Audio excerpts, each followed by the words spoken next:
Good morning students. तो आज हम देखेंगे, कल हमने पढ़ा था कि एक्सियल लाइन क्या होती है, इक्वेटोरियल लाइन क्या होती है। तो अब हम देखेंगे कि किसी भी एक्सियल लाइन या इक्वेटोरियल लाइन के ऊपर अगर कोई पॉइंट रखा हुआ है तो उस पॉइंट पर किसी डाइपोल की वजह से कितना इलेक्ट्रिक फील्ड होगा। तो सबसे पहले हम स्टार्ट करते हैं डाइपोल फील्ड।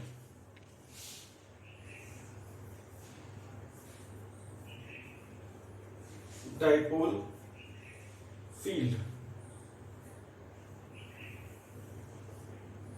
स्टूडेंट्स, जैसे हमने पहले पढ़ा था कि इलेक्ट्रिक फील्ड क्या होता है। इलेक्ट्रिक फील्ड होता है किसी भी चार्ज पार्टिकल के चारों तरफ का वो एरिया, जितने एरिया में उसका इन्फ्लुएंस हमें फील होता है उसे हम कहते हैं उसका इलेक्ट्रिक फील्ड। ऐसे ही किसी डाइपोल के चारों तरफ का एरिया, जितने एरिया में उसका इन्फ्लुएंस हमें एक्सपीरियंस होता है उसे हम उस डाइपोल का डाइपोल फील्ड कहते हैं।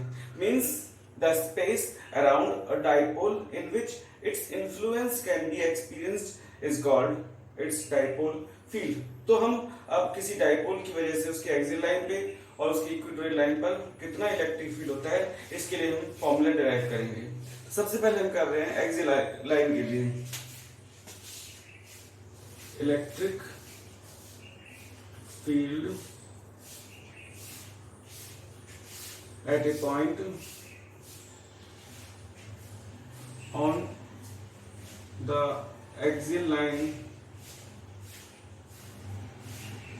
of an electric dipole।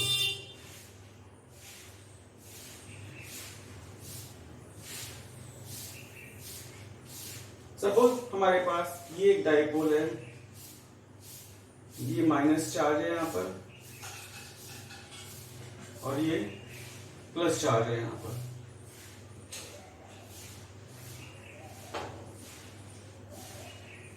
और दोनों के बीच का सेपरेशन कितना है, सपोज 2 है।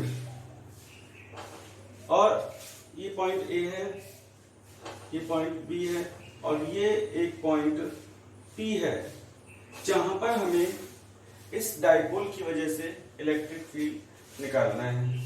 A B is the dipole and P is a point on the axial line of this dipole A B.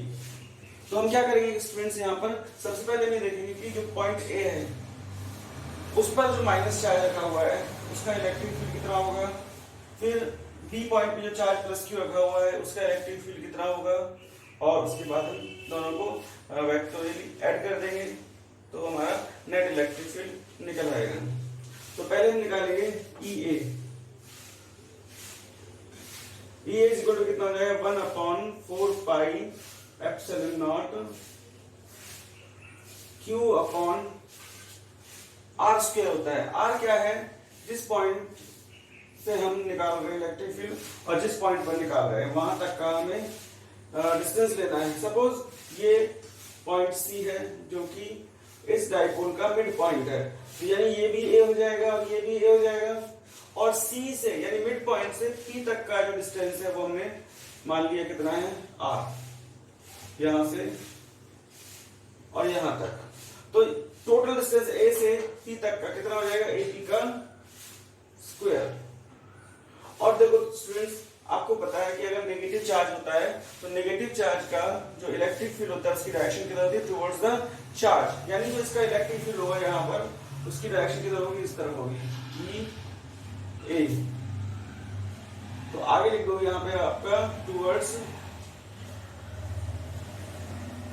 ए, यानी ए की तरफ। स्टूडेंट्स क्लियर है आपके, टुवर्ड्स ए।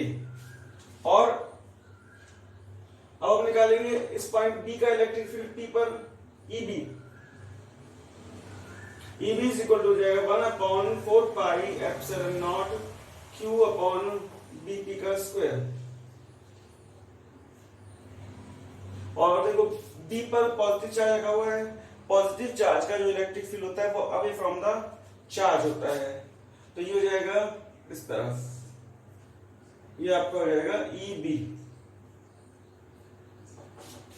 तो E इज इक्वल टू कितना हो जाएगा, hence E is equal to, अब देखो एक इलेक्ट्रिक फील्ड अवे है, इसको लिख दोगे आप away from the B, away from B, B से दूर की तरफ।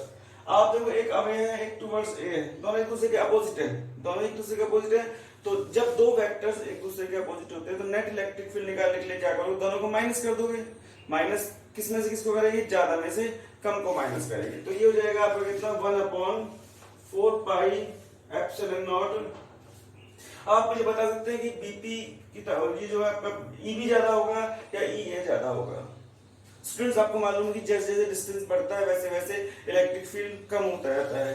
तो P से E की डिस्टेंस कम है या A की डिस्टेंस कम है, B की डिस्टेंस कम है, तो यहाँ पर इलेक्ट्रिक फील्ड ज्यादा होगा, यानी E भी ज्यादा है हमारा। तो हम क्या करेंगे, यहाँ से Q upon epsilon not common ले लिया, 1/dp का स्क्वायर माइनस 1/AP का स्क्वायर। और आप देखो कि हम इन दोनों को माइनस कर रहे हैं, ईबी में से ईए को माइनस कर रहे हैं, तो जो नेट इलेक्ट्रिक फील्ड होगा उसका उसकी डायरेक्शन क्या होगी, जिधर ज्यादा वाला है, यानी ज्यादा वाला किधर है, इस तरफ, यानी ए से बी की तरफ। और नेगेटिव टू पॉजिटिव किसकी डायरेक्शन होती है, इलेक्ट्रिक डाइपोल की डायरेक्शन होती है। तो इसकी डायरेक्शन क्या होगी, in the direction of, in the direction of dipole moment.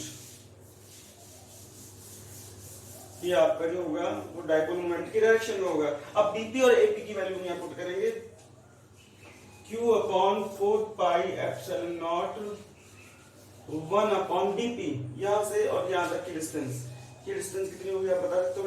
Total यहाँ से तक की डिस्टेंस r है, r में से अगर मैं ये a माइनस कर दूं, इस पूरी डिस्टेंस में से ये माइनस कर दूं तो हमारा बीपी निकल आएगा। तो r माइनस a का होल स्क्वायर माइनस एपी, यहाँ से यहाँ तक की, ये देखो यहाँ से यहाँ तक a है और ये यहाँ से यहाँ तक r है, तो r प्लस a, यानी ये हो जाएगा 1/r प्लस a का होल स्क्वायर। अब देखो यहाँ से इनका एलसीएम ले लो यहाँ, तो कितना हो जाएगा, और E is equal to Q/4 pi epsilon naught, ये एलसीएम ले लोगे तो एलसीएम आ जाएगा इसका आपका कितना, r माइनस a का whole square, r plus a का होल स्क्वायर, और इसको तो मल्टीप्लाई कर दोगे, r प्लस a का whole square minus r minus a का होल स्क्वायर।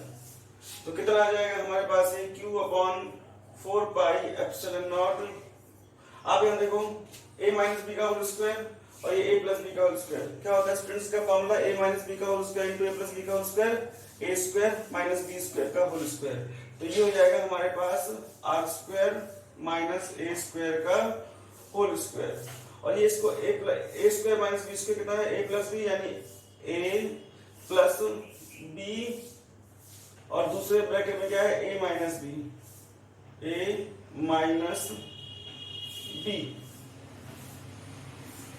ये आ जाएगा हमारे पास। तो Q/4 पाई एप्सिलॉन नॉट, ये कैंसिल, ये कैंसिल, तो ये जाएगा r plus r 2r into 2a upon में r square minus a square का होल स्क्वायर। और आप देख सकते हैं Q इंटू 2a, ये आपका क्या होता है, P होता है। तो ये जाएगा कितना, E is equal to 1/4 pi epsilon naught, और ये आपका ये P बन जाएगा हमारा P, तो हो जाएगा 2pr upon r square minus a square का होल स्क्वायर। तो ये हमारा इलेक्ट्रिक फील्ड आ गया किसी भी डाइपोल की एक्सियल लाइन पर। अब इसमें एक स्पेशल केस करेंगे कि अगर डाइपोल बहुत शॉर्ट है, इफ स्पेशल केस है ये, if the dipole is very short, then, अब स्टूडेंट्स आप देखो यहां से डाइपोल, अगर डाइपोल बहुत छोटा होगा तो डाइपोल की जो लेंथ है 2a, वो इस r के कंपैरिजन में बहुत स्मॉल हो जाएगी, यानी 2a is very small as compare to R or A is very very very small as compared to R and A square is negligible. It implies E कितना आ जाएगा हमारे पास में, E is equal to 1/4 pi epsilon not 2 PR upon, ये आपका हट जाएगा तो कितना R स्क्वायर, R की पावर 4 हो जाएगा, ये कट गया आपका यहाँ पे, तो इसका मतलब E is equal to आ गया हमारे पास में 1/4 pi epsilon not 2P upon R cube और E is equal to E is proportional to 1/R cube, यानी एक्सियल लाइन पर जो इलेक्ट्रिक फील्ड होता है वो R क्यूब के इनवर्सली प्रोपोर्शनल होता है। तो स्टूडेंट्स इसमें देखेंगे हम, अगर आपसे ग्राफ बनाने के लिए कहा जाए